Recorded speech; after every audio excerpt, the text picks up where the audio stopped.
আসসালামু আলাইকুম। এখনকার আন্তর্জাতিক সংবাদে আপনাদের সবাইকে স্বাগত জানাচ্ছি। আশা করি আপনারা সবাই ভালো আছেন। চলুন প্রথমে জেনে নেই সংবাদ শিরোনামগুলো। ট্রাম্পের শতাব্দীর চুক্তি প্রত্যাহারে বাইডেনের প্রতি হামাসের আহ্বান। কমলা হ্যারিস বলছেন, আমি প্রথম কিন্তু শেষ নই।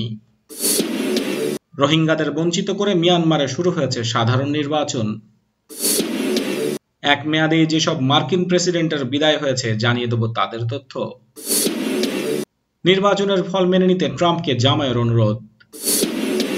ভারী অস্ত্রশস্ত্র নিয়ে আমেরিকার রাস্তায় ট্রাম্প সমর্থকদের মহড়া।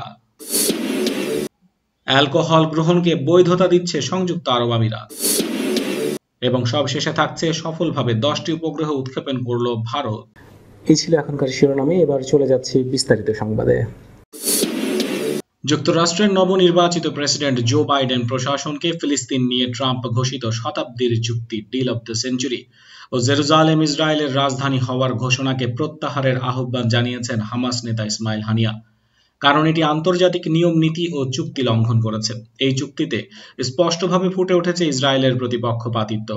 শনিবার ইসরায়েল ও ফিলিস্তিন ইস্যুতে ট্রাম্প প্রশাসনের কথিত শান্তি পরিকল্পনা পুনর্বিবেচনা ও প্রত্যাহারের দাবি জানিয়েছে ফিলিস্তিনের স্বাধীনতাকামী সংগঠন হামাসের রাজনৈতিক শাখা প্রধান ইসমাইল হানিয়া। এক বিবৃতিতে হানিয়া জানান, প্রেসিডেন্ট ট্রাম্প ঘোষিত কথিত শতাব্দীর চুক্তির পুনর্বিবেচনা এবং জেরুজালেমকে ইসরায়েলের রাজধানী ঘোষণা প্রত্যাহারের আহ্বান জানাচ্ছি। আন্তর্জাতিক আইনের তোয়াক্কা না করে জেরুজালেমে আমেরিকার দূতাবাস স্থানান্তরের নির্দেশনাও প্রত্যাহারের আহ্বান করছি আমি। গত বছরের জানুয়ারিতে আন্তর্জাতিক আইন ও ফিলিস্তিনিদের অধিকার বিনষ্ট করে তেল আবিব থেকে জেরুজালেমে যুক্তরাষ্ট্রের দূতাবাস স্থানান্তর করা হয়। নবনির্বাচিত প্রেসিডেন্ট বাইডেনকে ফিলিস্তিন জাতির দুর্দশা বাড়ানো আমেরিকার রাজনৈতিক কর্মপন্থার ঐতিহাসিক পুনর্বিন্যাসের আহ্বান জানান হানিয়া। মধ্যপ্রাচ্য সহ পুরো বিশ্বে স্থিতিশীলতা ফিরিয়ে আনতে বলেন তিনি।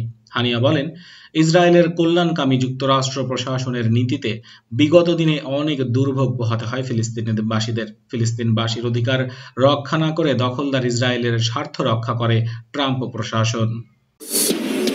তুমুল লড়াই আর অনেক তিক্ততার পর ইতিহাস সৃষ্টি করে ডোনাল্ড ট্রাম্প মাইক পেন্স জুটিকে হারিয়ে জয়ী হলেন জো বাইডেন এবং কমলা হ্যারিস জুটি।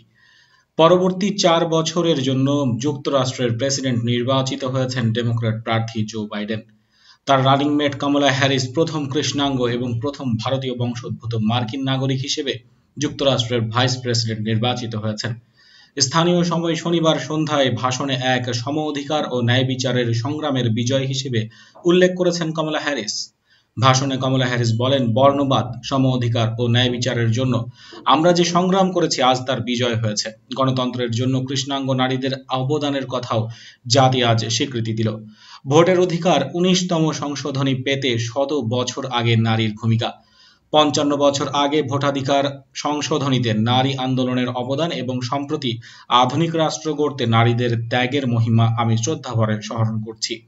নবনির্বাচিত প্রেসিডেন্ট বাইডেনের প্রশংসা করে কমলা বলেন, নানাবিধ বাধা উপেক্ষা করে প্রেসিডেন্ট হিসেবে একজন নারীকে বেছে নেওয়া ছিল একটা স্পর্ধা দেখানোর মতো। 55 বছর বয়সী কমলা বলেন, আমি এই পদে প্রথম নারী, তবে আমি শেষ নই। কমলা হ্যারিস আরো বলেছেন, যুক্তরাষ্ট্রে আজকের মতো একদিন আসে যে বাস্তবেই সম্ভব, তা আমরা বহু আগে থেকেই বিশ্বাস করতাম। কমলার জন্ম ক্যালিফোর্নিয়ার অঙ্গরাজ্যের ওকল্যান্ডে। তার বাবা ডোনাল্ড হ্যারিস একজন জ্যামাইকান বংশোদ্ভূত আমেরিকান আর মা ভারতীয় বংশোদ্ভূত নাগরিক অধিকার কর্মী এবং ক্যান্সার গবেষক শ্যামলা গোপালান। এর মধ্যেই ডেমোক্র্যাট পার্টির একজন উদীয়মান তারকা হিসেবে কমলা হ্যারিসের সুনাম ছড়িয়ে পড়েছে। বিশ্লেষকরা বলছেন, বাইডেন কমলা হ্যারিসকে রানিং মেট করার কারণে যুক্তরাষ্ট্রের কৃষ্ণাঙ্গ ও এশীয় বংশোদ্ভূত জনগোষ্ঠী ডেমোক্রেটিক পার্টির প্রতি আকৃষ্ট হয়েছে, যার প্রভাব পড়েছে ভোটে। কমলা হ্যারিস প্রায়ই বলেন, তার আত্মপরিচয় তাকে সমাজের প্রান্তিক জনগোষ্ঠীর প্রতিনিধিত্ব করার উপযুক্ত করে তুলেছে। তিনি মনে করেন, শুধু ভাইস প্রেসিডেন্ট নয়, নারীর যে যুক্তরাষ্ট্রের প্রেসিডেন্ট হওয়ার যোগ্যতা রাখে সেটা প্রমাণ করতে সামনে আরও অনেক কাজ করতে হবে তাকে। জাতিসংঘ সহ আন্তর্জাতিক সম্প্রদায়ের উদ্বেগ উৎকণ্ঠা অগ্রাহ্য করে রোহিঙ্গাদের ছাড়াই আজ রবিবার মিয়ানমারে জাতীয় নির্বাচনের ভোট লড়াই শুরু হয়েছে। নির্বাচনে এবার 91টি দল থাকলেও মূল প্রতিদ্বন্দ্বিতা সূচির ন্যাশনাল লিগ ফর ডেমোক্রেসি এবং সেনা সমর্থিত ইউনিয়ন সলিডারিটি পার্টির মধ্যে। সংবিধান অনুযায়ী তাত মাদো বা সেনা সদস্যের 25% আসন সংরক্ষিত। নিবন্ধিত ভোটার 3,70,00,000। যার 50 লাখই তরুণ। এবারের নির্বাচনে রাখাইন সহ সংঘাতময় 56 শহরে হচ্ছে না ভোট। বিশ্লেষকরা বলছেন 15 লাখ মানুষকে ভোটাধিকার বঞ্চিত করায় প্রশ্নবিদ্ধ হতে পারে এবারের ফল। সর্বশেষ জরিপ বলছে এই মুহূর্তে সুচির দলকে আবার ক্ষমতায় চায় 79% মানুষ। রোহিঙ্গা অধ্যুষিত রাখাইনে সুযোগ নেই ভোটের। কোভিড-19 কারণে নির্বাচন স্থগিতের দাবি তুলেছিল অন্তত 20টি রাজনৈতিক দল, কিন্তু তা ধোপে টেকেনি। রোহিঙ্গা নিপীড়ন সহ নানা কারণে ম্লান সুচির ভাবমূর্তি। রাজনীতি থেকে সেনা সম্পৃক্ততা অপসারণ ছিল সুচির এনএলডির অন্যতম প্রতিশ্রুতি, যদিও 5 বছরে এসবের কিছুই পূরণ করতে পারেননি তিনি। অভিযোগ আছে রোহিঙ্গা সহ 135টি ক্ষুদ্র ও নৃতাত্ত্বিক গোষ্ঠীর সংকট সমাধানের ব্যবস্থা নেননি সুচি, বরং তার শাসনামলে উচ্ছেদ করা হয়েছে এদের। হিউম্যান রাইটস ওয়াচ বলছে সংঘাতপূর্ণ রাখাইন শানের মতো বিভিন্ন এলাকায় হচ্ছে না ভোট, ফলে ভোটাধিকার বঞ্চিত 15 লাখেরও বেশি মানুষ। মিয়ানমারের রাজনৈতিক বিশ্লেষক রিচার্ড হার্সি বলেন, সুচির আমলে দেশে সুশাসন কিংবা অর্থনৈতিক অবস্থার উন্নতি হয়নি। যারা তাকে সমর্থন করে এটা একান্তই ব্যক্তিগত এবং আবেগের বশবর্তী হয়ে। সুচি সরকারে আবার ক্ষমতায় আসলেও ক্ষুদ্র ও নৃগোষ্ঠীগুলো তার উপর নাখোশী থাকবে, কারণ তাদের ভোটাধিকার ও নেতৃত্ব বঞ্চিত করা হয়েছে। 2015 সালে নির্বাচনে বিপুল জনপ্রিয়তা নিয়ে সরকার গঠন করলেও আগের সেনা সরকারের করা আইনে শেষমেশ প্রধানমন্ত্রী কিংবা প্রেসিডেন্টের পদে বসতে পারেননি সুচি, বরং সরকার প্রধান হিসেবে স্টেট কাউন্সিলর নামে আলাদা পদ তৈরি করা হয় তার জন্য।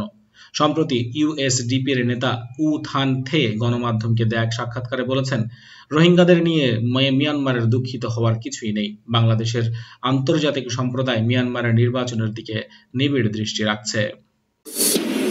এবারের মার্কিন প্রেসিডেন্ট নির্বাচনে বড় ব্যবধানে জয় পেয়েছেন ডেমোক্র্যাট প্রার্থী জো বাইডেন। আনুষ্ঠানিক ফল পেতে দেরি হলেও এরই মধ্যে বাইডেনকে অভিনন্দন জানিয়েছেন বিশ্ব নেতারা। অপরদিকে প্রেসিডেন্ট ট্রাম্প হাল না ছাড়লেও তার বিদায় মোটামুটি নিশ্চিত। যুক্তরাষ্ট্রে সাধারণত বেশিরভাগ প্রেসিডেন্টই 2 মেয়াদে ক্ষমতায় থেকেছেন, তবে 1 মেয়াদে ক্ষমতা ছাড়তে হয়েছে এমন সংখ্যাও কিন্তু কম নয়। ডোনাল্ড ট্রাম্প ছাড়াও আরও 9 মার্কিন প্রেসিডেন্টের ক্ষমতা 1 মেয়াদেই শেষ হয়েছে। জানিয়ে দেব তাদের নাম। তারা হলেন জন কুইন্সি অ্যাডামস। হুইগ পার্টির জন কুইন্সি অ্যাডামস ছিলেন যুক্তরাষ্ট্রের 6ষ্ঠ প্রেসিডেন্ট। ক্ষমতায় ছিলেন 1825 সাল থেকে 1829 সাল পর্যন্ত। দুর্নীতি, জনগণের সম্পদ দখল সহ নানা অভিযোগ ওঠায় ডেমোক্রেটিক রিপাবলিকান অ্যান্ড্রু জ্যাকসনের কাছে হেরে যান তিনি। জন অ্যাডামস যুক্তরাষ্ট্রে 1 মেয়াদে থাকা প্রথম প্রেসিডেন্ট। জন অ্যাডামস দেশটির 2য় প্রেসিডেন্ট তিনি। ফেডারেলিস্ট পার্টি থেকে নির্বাচন করেন তিনি। 1797 সাল থেকে 1801 সাল পর্যন্ত ক্ষমতায় ছিলেন জন অ্যাডামস। পরবর্তীতে টমাস জেফারসনের কাছে হেরে যান জন অ্যাডামস। তৃতীয় রয়েছে Benjamin Harrison. Republican Benjamin Harrison ক্ষমতায় আসেন 1889 সালে, তবে শুল্ক ও সরকারি ব্যয় বৃদ্ধি করায় 1893 সালের নির্বাচনে ডেমোক্রেট গ্রোভার ক্লিভল্যান্ডের কাছে হেরে যান তিনি। এরপর রয়েছে উইলিয়াম হাওয়ার্ড টাফটস। যুক্তরাষ্ট্রের 27তম প্রেসিডেন্ট উইলিয়াম হাওয়ার্ড। 1909 সালে রিপাবলিকান পার্টি থেকে প্রেসিডেন্ট নির্বাচিত হন তিনি। নিজ দল রাজনৈতিক বিরোধের জেরে 1913 সালের নির্বাচনে উইড্রো উইলসনের কাছে হেরে যান উইলিয়াম। এরপর রয়েছে হাবার্ট হুভার। 1929 সাল থেকে 1933 সাল পর্যন্ত যুক্তরাষ্ট্রের 31তম প্রেসিডেন্ট ছিলেন রিপাবলিকান হাবার্ট হুভার। অর্থনৈতিক মন্দার কারণে পরবর্তীতে ডেমোক্রেট ফ্র্যাঙ্কলিন রুজভেল্টের কাছে হেরে গিয়েছিলেন তিনি। এরপর রয়েছে জেরাল্ড ফোর্ড। ওয়াটারগেট স্ক্যান্ডালের জেরে 1994 সালে রিচার্ড নিক্সন পদত্যাগ করার পর 1977 সালে ভাইস প্রেসিডেন্ট জেরাল্ড ফোর্ড হন যুক্তরাষ্ট্রের একমাত্র অনির্বাচিত প্রেসিডেন্ট। পরবর্তী নির্বাচনে জিমি কার্টারের কাছে হেরে গিয়েছিলেন তিনি। এরপর রয়েছে জিমি কার্টার নিজেই। মাত্র 4 বছরের জন্য যুক্তরাষ্ট্রের প্রেসিডেন্ট ছিলেন ডেমোক্র্যাট প্রেসিডেন্ট জিমি কার্টার। 1977 থেকে 1981 সাল পর্যন্ত ক্ষমতায় ছিলেন তিনি। 81 সালে ইরানে মার্কিন দূতাবাস, কূটনৈতিক এবং মার্কিন নাগরিক সহ 52 জনকে জিম্মি করে দুর্বৃত্তরা। সেই পরিস্থিতি মোকাবেলা নিয়ে অসন্তোষের জেরে পরের নির্বাচনেই রোনাল্ড রিগানের কাছে হেরে যান জিমি। এরপর রয়েছেন জর্জ এইচ.ডব্লিউ. বুশ। ট্রাম্পের আগে শেষ 1 মেয়াদে প্রেসিডেন্ট ছিলেন জর্জ এইচ.ডব্লিউ. বুশ। 1989 সালে রিপাবলিকান প্রেসিডেন্ট বুশ ক্ষমতায় আসেন। অর্থনৈতিক সংকট, অভ্যন্তরীণ সহিংসতা সহ নানা ইস্যুতে পরবর্তী নির্বাচনে ডেমোক্রেট বিল ক্লিন্টনের কাছে হেরে যান তিনি। এরপর রয়েছে মার্টিন ভ্যান বিউরেন। 1837 সালে ডেমোক্রেটিক পার্টি থেকে প্রেসিডেন্ট নির্বাচিত হন মার্টিন ভ্যান বিউরেন। অর্থনৈতিক মন্দার কারণে ব্যাংক এবং ব্যবসা প্রতিষ্ঠানে ধস নামায় মাত্র 1 মেয়াদেই ক্ষমতায় ছিলেন যুক্তরাষ্ট্রের 8ম এই প্রেসিডেন্ট। হারেন উইলিয়াম হেনরি হ্যারিসনের কাছে। এবার শেষ নাম যুক্ত হলো ডোনাল্ড ট্রাম্পের। ডোনাল্ড ট্রাম্পের জামাতা জ্যারেড কুশনার এরই মধ্যে ট্রাম্পকে নির্বাচনের ফলাফল মেনে নেওয়ার অনুরোধ করেছেন। অন্তত দুটি সূত্র থেকে এই তথ্য জানতে পেরেছে সিএনএন। এদিকে জো বাইডেন এরই মধ্যে 290 ইলেকটোরাল ভোট পেয়ে নির্বাচিত হয়ে গেছেন। অন্যদিকে ট্রাম্প আটকে আছেন 214 ইলেকটোরাল ভোটে। এখনো 3 রাজ্যের ভোটের ফল বাকি রয়েছে। ট্রাম্পের প্রচার শিবির থেকে বলা হয়েছে বাইডেন মিথ্যাভাবে প্রেসিডেন্ট হিসেবে জয়ী হওয়ার অপচেষ্টা করছেন। এখনো খেলা শেষ হয়নি। ট্রাম্প বলেছেন, মার্কিন নাগরিকদের ভোট যথাযথভাবে গণনা না হওয়া পর্যন্ত আমি বিশ্রাম নেব না এবং গণতন্ত্র এটি দাবি করে না। এজন্য লড়াই চালিয়ে যেতে সোমবার আদালতে যাওয়ার কথাও জানিয়েছেন তিনি। এদিকে এখনো পর্যন্ত জো বাইডেন এবং ডোনাল্ড ট্রাম্পের মধ্যে কোনো ধরনের যোগাযোগ হয়নি, এমনকি উভয়ের তরফ থেকেও কোনো ধরনের যোগাযোগ করা হয়নি। অন্যের জন্য ক্ষতিকারক নয় এমন সব কর্মকাণ্ডকে বৈধতা দেওয়ার পরিকল্পনা করছে সংযুক্ত আরব আমিরাত। এর মধ্য দিয়ে সম্ভবত আরব দেশটিতে বৈধ হতে যাচ্ছে অ্যালকোহল গ্রহণ এবং অবিবাহিত যুগলদের একসঙ্গে বসবাস। প্রবাসী অধ্যুষিত দেশটিতে এতদিন এসব কর্মকাণ্ডকে শাস্তিযোগ্য বিবেচনা করা হতো। গত শনিবার দেশটির রাষ্ট্রীয় বার্তা সংস্থা WAM জানিয়েছে, বিদেশি উদ্যোক্তা এবং বিনিয়োগ আকৃষ্ট করার অংশ হিসেবে এসব আইনি সংস্কার করা হচ্ছে। তবে কবে নাগাদ এসব সংস্কার বাস্তবায়ন হবে তা এখনো জানা যায়নি। অন্য উপসাগরীয় দেশগুলোর মতো তেল সমৃদ্ধ সংযুক্ত আরব আমিরাতের অর্থনৈতিক কর্মকাণ্ডের বড় অংশই পরিচালনা করে থাকে প্রবাসীরা। দেশটির জাতীয় সংবাদপত্র জানিয়েছে, দেশটিতে এতদিন অ্যালকোহল গ্রহণ, বিয়ের আগে লিভ টুগেদার ও আত্মহত্যা প্রচেষ্টা শাস্তিযোগ্য হলেও আইনি সংস্কারের মাধ্যমে এগুলোকে বৈধতা দেয়া হতে পারে। WAM এর খবরে বলা হয়েছে, ইসলামিক দেশটিতে বসবাসকারী বিদেশিরা নিজেদের জন্য উত্তরাধিকার আইন বেছে নেওয়ারও সুযোগ পাবে। অন্যের জন্য ক্ষতিকারক নয় এমন কর্মকাণ্ডকে বৈধতা দিলেও অনার ক্রাইমকে শাস্তিযোগ্য হিসেবেই রাখছে সংযুক্ত আরব আমিরাত। পরিবারের জন্য অসম্মান বয়ে আনার জন্য সংঘটিত অপরাধকেই মূলত দেশটিতে অনার ক্রাইম হিসেবে বর্ণনা করা হয়। এই ধরনের অপরাধ শাস্তিযোগ্য হিসেবেই থাকবে বলে জানিয়েছে WAM। বিদায়ী মার্কিন প্রেসিডেন্ট ডোনাল্ড ট্রাম্পের সশস্ত্র সমর্থকরা দেশটির বিভিন্ন অঙ্গরাজ্যের রাজপথে নেমে মহড়া দিচ্ছে। জর্জিয়া, অ্যারিজোনা ও পেনসিলভেনিয়ার মতো যেসব দোদুল্যমান রাজ্যে জো বাইডেন হাড্ডাহাড্ডি লড়াইয়ের পর জয়লাভ করেছেন, সেসব অঙ্গরাজ্যের রাস্তায় এ ধরনের সশস্ত্র ট্রাম্প সমর্থকদের মহড়া দিতে দেখা গেছে। স্কাই নিউজের বিশেষ প্রতিনিধি অ্যালেক্স ক্রফোর্ড ছবি সহ এই ধরনের ভারী অস্ত্রে সজ্জিত মানুষের ছবি প্রকাশ করেছেন। তিনি বলেছেন, সশস্ত্র ব্যক্তিরা বলছিল তারা যুদ্ধে যাচ্ছে বলেই তাদের কাছে ভারী অস্ত্র রয়েছে। জর্জিয়া অঙ্গরাজ্যের ভারী অস্ত্রে সজ্জিত এসব মানুষ বলছিল, নিরাপত্তার কারণ সহ এবং বাইডেনের হাত থেকে আমেরিকাকে রক্ষা করতেই তারা অস্ত্র হাতে তুলে নিয়েছেন। ট্রাম্পের এসব সমর্থকের কেউ কেউ বাইডেন দেশকে ধ্বংস করে ফেলবেন বলে অভিযোগ করেন। অ্যারিজোনা এবং পেনসিলভেনিয়া অঙ্গরাজ্যের রাজপথ থেকেও একই ধরনের দৃশ্য চোখে পড়ার খবর এসেছে। রুদ্ধশ্বাস লড়াইয়ের পর শনিবার যুক্তরাষ্ট্রের 46তম প্রেসিডেন্ট হিসেবে নির্বাচিত হন ডেমোক্র্যাট দলীয় প্রার্থী জো বাইডেন। ক্ষমতাসীন রিপাবলিকান প্রেসিডেন্ট ট্রাম্পের সঙ্গে হাড্ডাহাড্ডি প্রতিদ্বন্দ্বিতার পর 538 ইলেকটোরাল ভোটের মধ্যে ম্যাজিক সংখ্যা 273টি নিশ্চিত করেছেন তিনি। শনিবার পেনসিলভেনিয়ার 20টি ইলেকটোরাল ভোট জয়ের মধ্য দিয়ে তার 273টি ইলেকটোরাল ভোট নিশ্চিত হয়। প্রেসিডেন্ট হওয়ার জন্য তার প্রয়োজন ছিল 270টি ইলেকটোরাল ভোট। শনিবার মার্কিন প্রেসিডেন্ট নির্বাচনের ফল ঘোষিত হলেও ট্রাম্প এখনো আনুষ্ঠানিকভাবে তা মেনে নেননি। তিনি বরং উল্টো আইনি লড়াই করার হুমকি দিয়েছেন, যেটি তিনি করবেন সোমবার থেকে। করোনা ভাইরাস মহামারীর মধ্যেই শনিবার সফলভাবে অত্যাধুনিক আবহাওয়া আর্থ ইমেজিং স্যাটেলাইট US-01 ও বিদেশি 9টি আন্তর্জাতিক উপগ্রহ সহ একসঙ্গে 10টি স্যাটেলাইট প্রেরণ করেছে Bharat. Polar satellite launch vehicle PSLV রকেটে করে শ্রীহরিকোটায় সতীশ ধাওয়ান স্পেস সেন্টার থেকে উপগ্রহটি পাঠায় ভারতের রাষ্ট্রীয় মহাকাশ গবেষণা সংস্থা ইসরো। দেশটির দক্ষিণাঞ্চলের অন্ধ্রপ্রদেশের শ্রীহরিকোটার কেন্দ্র থেকে বিকেল 3:15 এটি পাঠানো হয়েছে।